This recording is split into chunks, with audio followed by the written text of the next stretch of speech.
सब छोड़, एक लास्ट सेकंड बोलिए बोलिए बोलिए। आप तीनों में से एक लोग तय कर लो, क्योंकि अभी धर्मेंद्र जी नहीं बोल पाए हैं। लालू प्रसाद तो कन्विक्टेड है, पवन मुड़ी कन्विक्टेड है, ये तो कन्विक्टेड है ना भाई। इनके ऊपर ईडी सीबीआई का केस नहीं, और पहली बार कन्विक्ट कब हुए? 2013 में, जब हमारी सरकार भी नहीं थी। सीबीआई तो बताइए कि उस पर क्या स्टैंड है? भ्रष्टाचार पे बोलो ना, बोलिए संजीव जी। भरोसा है संजीव जी बोलिए, उनको क्लीन चिट मिल जाएगी। हिंदुस्तान कांग्रेस छोड़ के भारतीय जनता पार्टी कोई ऐसी पार्टी नहीं है जिसके साथ मिलकर सरकार में नहीं रही हो। कांग्रेस छोड़ के और आम आदमी पार्टी का तो समाजवादी पार्टी को घेर लिया, ये है समाजवादी पार्टी नहीं थे। इन तमाम पार्टियों के साथ आप सरकार में पार्टी सरकारें बनाई है। जो ही वो विपक्षी खेमे में चले जाते हैं, भ्रष्टाचारी आपको लगने लगते हैं। अच्छा, मैं एक बार लोगों के साथ जब सरकार में थे, आप सरकार बना रहे थे सहयोग से, ये सारी पार्टियां अच्छी थी। अच्छा, जब नहीं बनाते तब खराब हो जाती है। मैं एक बार हर्षवर्धन जी के पास जा रही हूँ, फिर मुझे धर्मेंद्र जी के पास भी जाना है।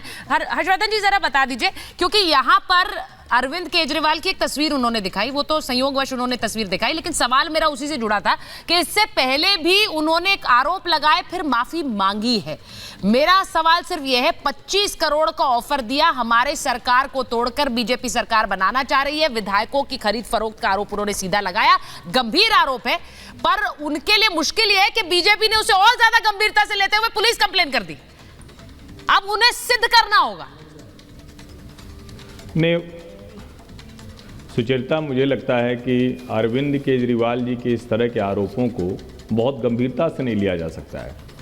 अरविंद केजरीवाल शायद इस देश में अकेले ऐसे राजनेता हैं जिन्होंने आज तक सबसे ज़्यादा बार माफ़ी मांगी होगी। इसका रिकॉर्ड शायद हम लोगों को एक दिन शो करना चाहिए इस पे कि अरविंद जी ने अब तक अपने करियर में कितनी बार माफ़ी मांगी। मैं उसकी बात नहीं कर रहा हूँ जो उन्होंने कहा कि हम सुविधा नहीं लेंगे, क्या कुछ नहीं करेंगे, सिक्योरिटी नहीं लेंगे, वो सब छोड़ दीजिए।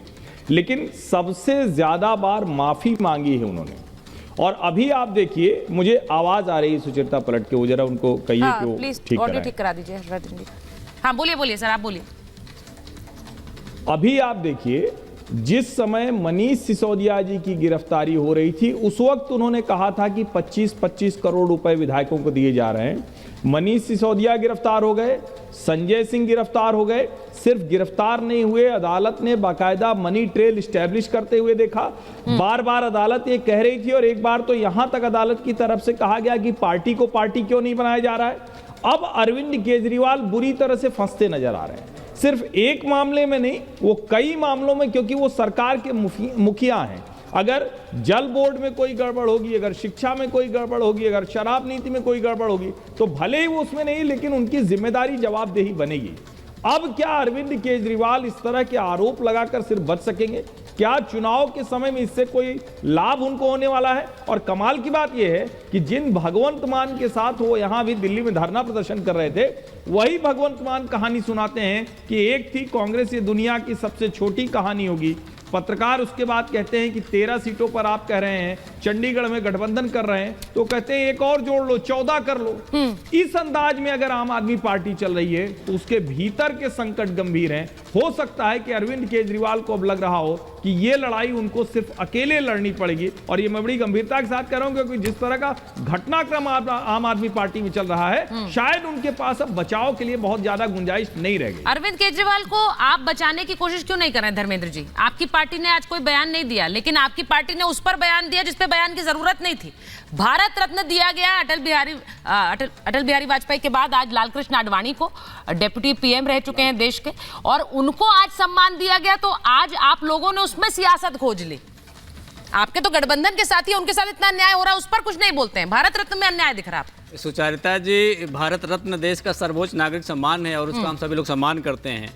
जिस तरह से आडवाणी जी को सम्मान दिया गया है, मैं आपके चैनल के माध्यम से इस देश की सरकार से कहना चाहता हूं कि आदरणीय मुलायम सिंह यादव श्रद्धेय नेताजी को भी ऐसे सम्मानित करना चाहिए। बिल्कुल, जिस तरह से उन्होंने बुनियादी बदलाव इस देश की राजनीति में और गरीब, मजदूर, दबे कुचले, नौजवान, किसान के लिए किया है, मुझे लगता है इस देश में उदाहरण कम मिलेंगे। तो ये आपके चैनल के माध्यम से मेरा नहीं, ये अच्छी बात है, आप अपनी तरफ से मांग रखिए, लेकिन जिन्हें दिया जा रहा है उनमें आप सियासत खोज रहे हैं। मेरा सवाल उससे था, आपने कहा कि वोट बैंक पॉलिटिक्स के चलते ये दिया गया। अब मैं अपनी बात पे आ जाता हूँ। हमारे साथ भारतीय जनता पार्टी के प्रवक्ता बैठे हैं। येदियुरप्पा जी पे 40,000 करोड़ रुपए का घोटाले का आरोप लगा हुआ और सीबीआई इंक्वायरी चल रही है। ठीक है। जब से भारतीय जनता पार्टी में वो आए हैं, सीबीआई इंक्वायरी का क्या स्टेटस है? शहजाद पुनेवाला जी बैठे हुए हैं, बताएं क्या स्टेटस है। हेमंत बिश्व शर्मा पर सीबीआई इंक्वायरी हो रही है, उसका क्या स्टेटस है वो भी बता दें। शिवराज सिंह चौहान पर सीबीआई इंक्वायरी हो रही है, उसका स्टेटस बता दें।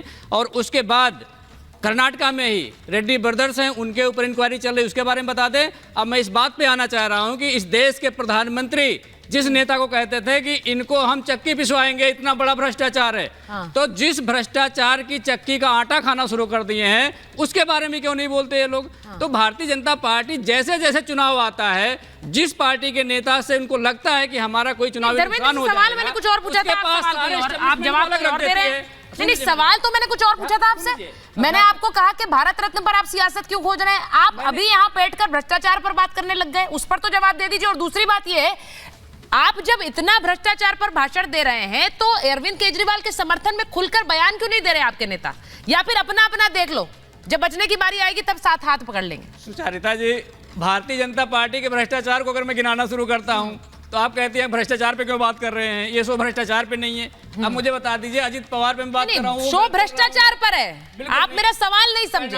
चलिए आपका सवाल मैं शहजाद जी से पूछ लेती हूँ, आपने बहुत सारे सवाल खड़े कर लिए। हाँ, चलिए लास्ट बात कर दीजिए। कर्नाटका के विधायक के घर पे 8 करोड़ रुपया मिला, उस पर क्या इंक्वायरी हुई, क्या कार्रवाई हुई, भारतीय जनता पार्टी के लोग बता दें। अगर Bharatiya Janata party selective approach के साथ काम करेगी, झारखंड के मुख्यमंत्री को जब नोटिस दिया गया ईडी के द्वारा, इतना तय समय था, उस समय से पहले बोल दिए कि तो गायब हो गए भाई। ये कौन सी प्रैक्टिस थी मुझे बता। कहाँ थे ये पता नहीं था, वो कहाँ थे पता नहीं था, ये खबरें आ रही थी। हाँ, 2 प्रासंगिक सवाल पूछे और मुझे उम्मीद है कि वो पूरा जवाब सुनेंगे। उससे पहले एक चीज बता दूं, अरविंद केजरीवाल ने कहा कि मुझे सहानुभूति है उन पुलिस वालों को जिनको बीजेपी ने लगाया मेरे पीछे। हाँ, देखिए ऐसा है कि उनकी सहानुभूति अब कहाँ कहाँ उनको दिखानी है वो अलग विषय है, पर मैं इनसे पूछना चाहता हूँ पहली बात तो कि पद्मा अवार्ड के बारे में या भारत रत्न के बारे में मुलायम सिंह यादव जी को पद्म विभूषण से हमारी सरकार ने सम्मानित किया है।